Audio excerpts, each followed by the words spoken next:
Olá pessoal, sejam bem-vindos a mais um vídeo no canal História do Mundo. E neste vídeo eu vou fazer a apresentação de um projeto que já está acontecendo lá no Instagram do canal. Acho que algo em torno de 4 ou 5 semanas atrás agora, né, na data que eu estou gravando esse vídeo, já fazem 5 semanas que eu comecei um projeto chamado O Resgate, lá no Instagram do canal. Então, para aqueles que acompanham a gente não só aqui, mas também lá no Instagram todos os dias, já estão acompanhando lives semanais comigo sozinho, com convidados, falando sobre temas relacionados ao estudo da história. Então este vídeo vai ter como foco central esta temática do estudo da história.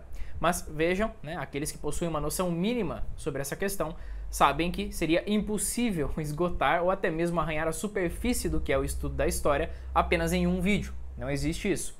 Mas para este vídeo específico, eu vou abordar de forma semelhante como eu fiz na primeira live do Resgate lá no Instagram. E aí, vamos desenvolvendo aqui um pouco sobre este tópico do que é o estudo da história. Falaremos sobre algumas questões importantes, como o julgamento, os fatos, né, as definições de o que é história, os erros que o historiador pode cometer ao longo do caminho, tais como o anacronismo, e vamos formulando questões, né, juntos, né, nessa questão. A primeira aula que eu fiz na live, eu comecei usando uma pergunta que um seguidor mandou na caixinha e vou usar ela aqui também. Na verdade, não era nem uma pergunta, né? Ele mandou algo dizendo que o que deveria fazer com obras enviesadas. Essa era a pergunta que eu recebi. E veja, essa pergunta, ela levanta algo muito importante. Primeiro, a gente precisa pegar essa palavra viés, né, e analisá-la etimologicamente. E, dentre os vários significados que podemos encontrar dela, você vai ter aquilo que é influenciado por fatores externos. E quando pensamos em história e no estudo da história, é quase impossível para o historiador analisar algum objeto histórico, algum acontecimento, sem estar atento ao que acontece por fora, de forma exterior. Mas também é necessário que o historiador, em sua posição, em seu ofício, perceba que ele mesmo é influenciado por esses fatores externos. Então essa questão do enviesado, né, apesar da pergunta quando ele fez era outro contexto, tenho certeza que deveria estar falando de algum autor, não vou me lembrar de qual, mas enfim, a gente tem então essa questão de explorado de afetado por elementos exteriores. E a gente vai partir daqui para analisar o que seria a história e o que seria o estudo da história. Veja, diversos historiadores já tentaram e tentam e vão continuar escrevendo sobre o que é história. A definição sobre o que é história. Não teria como eu abordar todos aqui. Então eu vou pegar aqueles na verdade, porque eu vou citar mais de um, mas aquele que, pelo menos para as pessoas que passaram pela faculdade, já escutaram o nome dele de alguma forma. Eu acredito que aqueles que estudaram sociologia ou antropologia também. Eu estou falando de Marc Bloch, né, um dos fundadores da Escola dos Análises francesa. E Marc Bloch e o movimento que vai nascer na França, junto com ele, com Lefebvre e outras pessoas, vai ser continuado, né, por figuras como Jacques Le Goff, por exemplo, e o Bradel. Marc Bloch ele vai romper com o que vinha acontecendo no estudo da história até então. Então, veja, o estudo da história, a ciência histórica, como qualquer outra ciência que pegarmos aqui para analisar, ela passou por transformações. Ela não nasceu com as metodologias e correntes que hoje vemos. Não é assim que a história nasceu, ela passa por grandes transformações. E Marc Bloch e os análises vão fazer uma das maiores rupturas que existe no campo do estudo da história. É claro que há quem debata que essas rupturas já estavam sendo feitas em outros momentos, por outras figuras, e eu não duvido disso. A questão é que é na escola francesa que essa ruptura vai se consolidar, por assim dizer. A história, Marc Bloch vai dizer, é o estudo do homem no tempo. Ou dos homens no tempo, se você preferir. E ele diz isso partindo de um ressentimento que ele tinha com as pessoas que diziam que a história era a ciência do passado. O Bloch vai dizer, com razão, que o passado não consegue ser um objeto de análise da ciência. O que é o passado? Como que a ciência histórica vai trabalhar em cima do passado? O que é o passado? Então, tentando dar uma formulação melhor para a resposta do que é história, ele nos dá essa definição, o estudo do homem no tempo. E aí você já tem dois elementos fundamentais, independente de qualquer campo da teoria da história que você vai analisar. Esses elementos são inescapáveis. O homem e o tempo são objetos que o historiador vai precisar entrar em contato constante. Mas o que havia antes do Bloch, antes dele dar essa definição? Bloch, veja, vai colocar o homem, o ser humano, no centro do estudo da história. Mas não só o homem, toda a produção que deriva do ser humano. Então, a escola dos análises vai prezar por dados econômicos, dados culturais, pinturas, costumes, vestes, qualquer tipo de relato escrito, tudo aquilo que o historiador pode encontrar, ou melhor, sentir o cheiro de carne humana. E Bloch vai usar este exemplo no seu livro Apologia da História. Inclusive, uma das indicações que eu vou fazer nesse vídeo. O Bloch vai dizer então que o historiador deve agir como um ogro e sentir o cheiro de carne humana. E onde ele sente esse cheiro, ele deve ir. Ele deve perseguir a carne humana. Então, este estudo do homem no tempo quer dizer que o historiador deverá, em sua prática, em seu ofício, estar atento a tudo aquilo que possui resquício do homem, e aí fazer a construção histórica. Antes disso, vou citar uma figura muito importante para o desenvolvimento da ciência histórica. Leopold von Ranke. Ranke, outro historiador vai dizer, que é o Edward Hallett Carr, ele vai dizer que Ranke conseguiu influenciar 3 gerações de historiadores com o seu método de pesquisa. E eu não vou aqui me aprofundar na história de Ranke, no objetivismo de Ranke, mas uma das frases que é usada, né, geralmente remetida, as pessoas ligam o Ranke com ela, é narrar como foi. Essa era, como eu posso dizer, o cerne do pensamento. Esse era o cerne do pensamento de Ranke. Narrar como foi. Veja, há uma distância enorme de metodologias aqui entre o Ranke e o que os análises vão fazer. Esse narrar como foi quer dizer que Ranke e os historiadores que seguiriam essa metodologia iriam prezar por formas objetivas de analisar o estudo da história e o desenrolar da história. Encontrar o espírito do tempo, como muitos historiadores vão falar. O problema, não problema, porque não podemos ser anacrônicos aqui, mas a realidade da ciência histórica naquele tempo era que esse narrar como foi, ele iria ter como foco principal na escrita da história os documentos oficiais e as grandes figuras. E a história seria construída, né, escrita através desses documentos. Então, muito diferente do que o Bloch e os análises vão fazer lá na frente, onde não só documentos oficiais pautam o que é história. Há toda, né, um cotejar de fontes de diferentes campos, níveis diferentes, não só documentos oficiais. E veja, não há aqui uma crítica ao método de Ranke, porque Ranke vai ser uma das principais figuras para o desenvolvimento da ciência histórica, aquele que vai colocar ordem no estudo da história. Inclusive, há campos da teoria da história que vão concordar em grandes partes com o objetivismo que Ranke buscava na história. Mas aí entra uma questão, é possível ser completamente objetivo no estudo da história? Essa é uma questão que perturbou e perturba diversos historiadores tentando responder isso. Veja, eu vou fazer uma live, né? Na data que estou gravando esse vídeo, eu ainda não a fiz. E talvez eu vou trazer esse mesmo projeto aqui para o canal. O Olavo de Carvalho, na apostila que ele fala sobre os métodos das ciências humanas, ele vai falar, e ele também fala isso numa aula do COF, aula 259, que é preciso buscar esse objetivismo.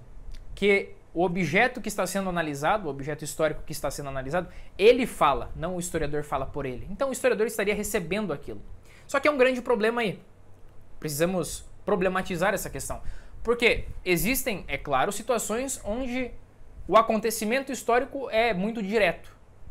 Mesmo assim, é um grande risco eu dizer isso. Mas existem situações onde as fontes já estão ali devidamente colocadas, temos os relatos convergindo, mas existem situações onde isso não acontece. Se vamos estudar política, vejam quantas pessoas não estão envolvidas em uma decisão política, quantos interesses não estão envolvidos em uma questão política. E aí, como o historiador vai ser objetivo em uma questão dessa? Primeiro, ele não consegue saber o que a pessoa está pensando, a não ser que esta pessoa tenha deixado algum registro pessoal. Se ela não deixou registro, o historiador vai ter então que partir para outros campos, farejando carne humana. Quais pessoas se relacionaram com aquele político? Com quem ele falou? O que ele viveu? Quais experiências formaram a sua visão política? Então veja, e aí entram testemunhas no estudo da história. E tudo começa a se tornar mais complicado. Então é a questão, é o problema do testemunho qualificado que o Olavo vai falar nesta mesma apostila. Se temos um testemunho A e um testemunho B, e ele usa a teoria dos conjuntos nisso, podemos encontrar, né, quando juntamos esses dois testemunhos, um ponto de intersecção. No meio se encontram esses dois testemunhos, e ali naquele ponto de intersecção perfeita poderemos, talvez, encontrar uma confirmação daquilo que procuramos nos relatos dessas testemunhas. O problema é que se adicionarmos uma testemunha C e uma testemunha D, e por assim diante, vai ficando cada vez menor essa área de intersecção perfeita. E o trabalho do historiador começa a ficar cada vez mais complicado. E aí, aquele objetivismo já se torna um sonho. Veja, o objetivismo nos dados da ciência humana é muito complicado de se atingir. Mas essa é uma outra questão. Então voltamos aqui para o Bloch. Veja, Bloch rompeu com este construir a história através de documentos oficiais ou se pautar só em documentos. Porque um dos mestres do Bloch, o Seignobus, que ele teve aula com ele, era um dos maiores positivistas de seu tempo.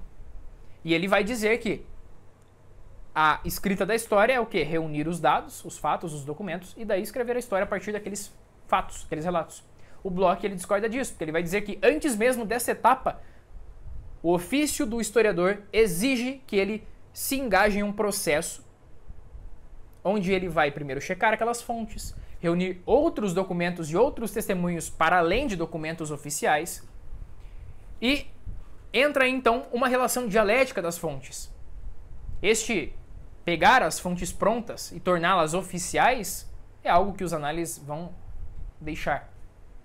E tudo isso vai colocando mais problemas para o estudo da história. E veja, uma das motivações de eu começar esse projeto Resgate falando sobre o estudo da história é porque muitas pessoas gostam de história e isso é ótimo. O problema é que gostar de história não basta para que você consiga apreciá-la, se caso você não seja um historiador, ou estudá-la da forma correta. Você precisa ter todo este referencial teórico, porque eles formam a base do estudo da história. São as ferramentas que o historiador vai usar. Então, na live 2 do Resgate, por exemplo, eu falei sobre o anacronismo. Vou gravar um vídeo sobre isso. Vou mencionar brevemente aqui. O Bloch, ele vai falar, no livro Apologia da História, né, novamente citando ele aqui, que existe um grande problema com o julgamento da história. Veja, então reunimos aqui todas as fontes, todos os relatos. E o que fazer agora? O historiador deve julgar ou não? Essa é uma pergunta polêmica. Cada historiador responde de um jeito. Veja, José Honório Rodrigues, historiador brasileiro, grande historiador brasileiro, ele tem uma posição que, por exemplo, ficará muito longe de outros historiadores. José Honório Rodrigues diz que o historiador não deve ser imparcial. Nem consegue ser imparcial. O historiador vai construir a história servindo aos propósitos e aos interesses de seu tempo e ele vai construir algo objetivo. Ele não está tentando essa imparcialidade impossível, ele diria. É a história combatente de José Honório Rodrigues.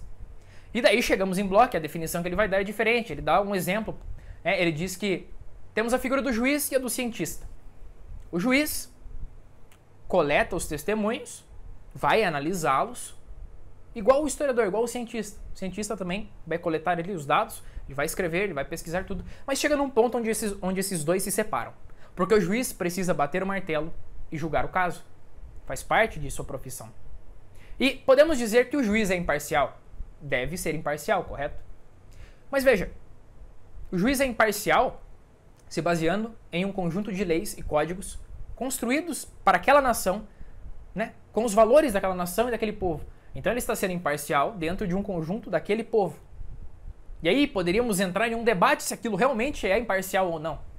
E o Bloch, ele fala que não cabe ao historiador, então, agir como um juiz perante a história.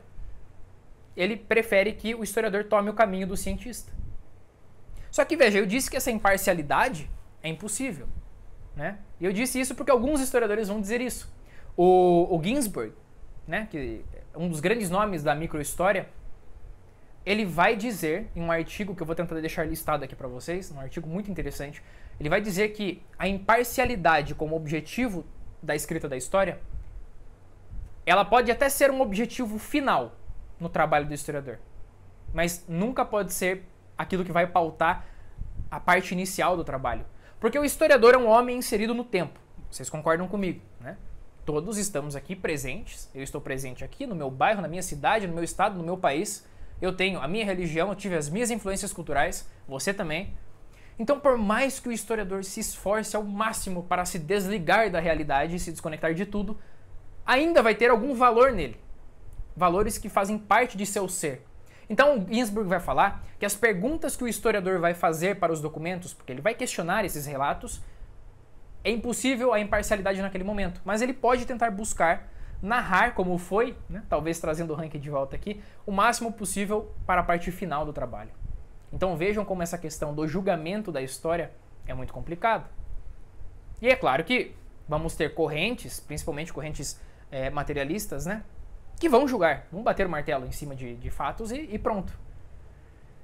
E mencionando brevemente a questão do anacronismo, eu vou fazer um vídeo sobre isso, como eu já disse, porque não tem como eu inserir aqui, já deve estar ficando grande esse vídeo.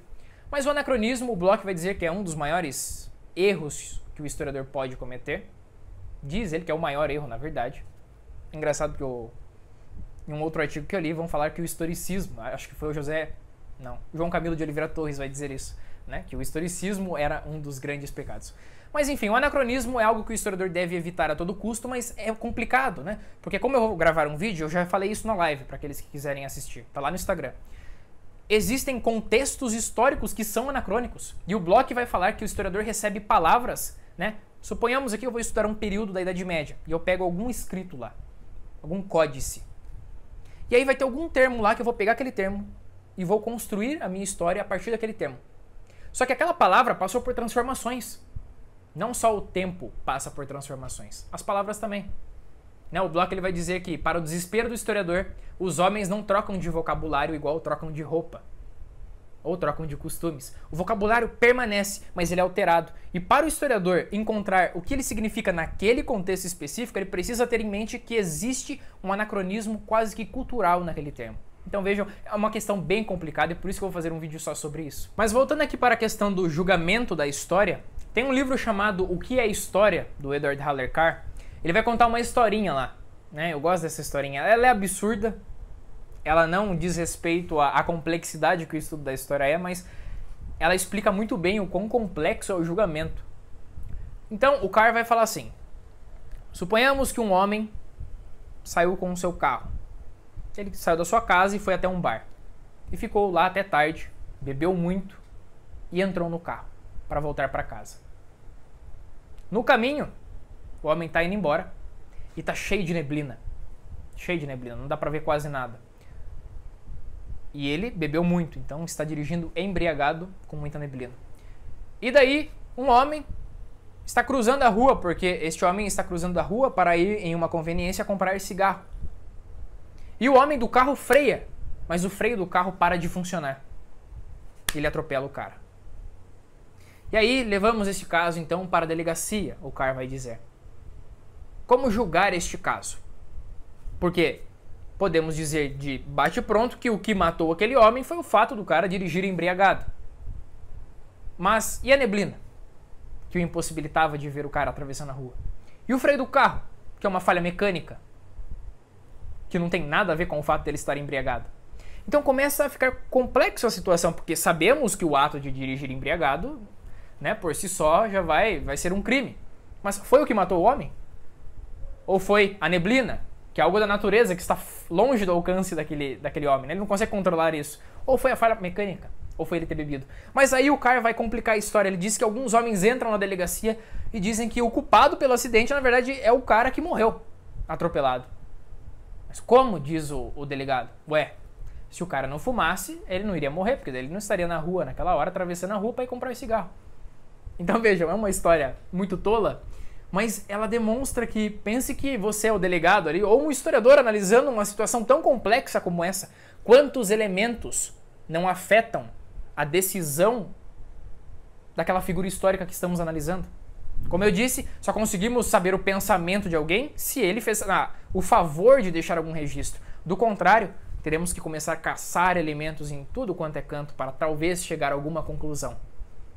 E o estudo da história é essa complexidade, mas é uma complexidade boa, né? Como eu disse, a ciência histórica passou por desenvolvimentos e ainda vai passar por outros desenvolvimentos que cada vez mais tornam o estudo da história algo rico, muito poderoso. José Ortega y Gasset vai dizer que a história é a ciência da realidade superior. O próprio Olavo, nessa aula, vai dizer que encontra mais firmeza, mais certeza na ciência histórica do que em qualquer outra. E é claro, isso são opiniões, mas demonstram, né, a profundidade que o estudo da história tem.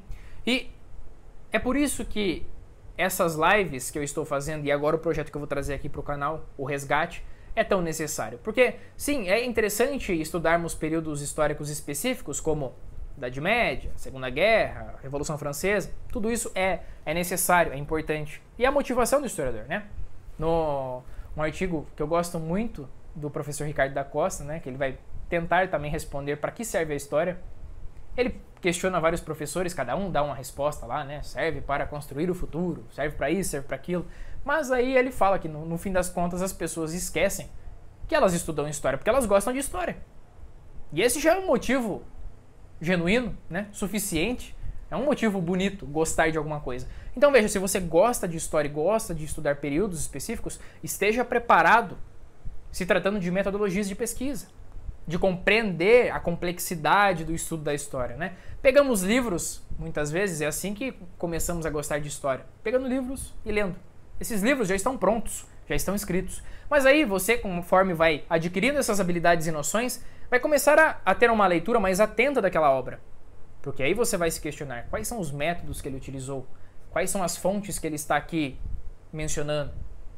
E essas questões vão pautando a profundidade da história, numa história mais verdadeira, mais firme. Então eu fecho esse vídeo por aqui, mas darei continuidade com os mesmos temas que eu estou abordando lá no Instagram. Então, para aqueles que têm curiosidade, né? Lá eu já abordei o estudo da história, o anacronismo, a questão de procura de fontes, que eu nem citei aqui, né? Aonde procurar fontes, qual a relação do historiador com fontes. Lá no Instagram, este vídeo foi feito com um convidado, o professor Guilherme, do Brasil Brasis.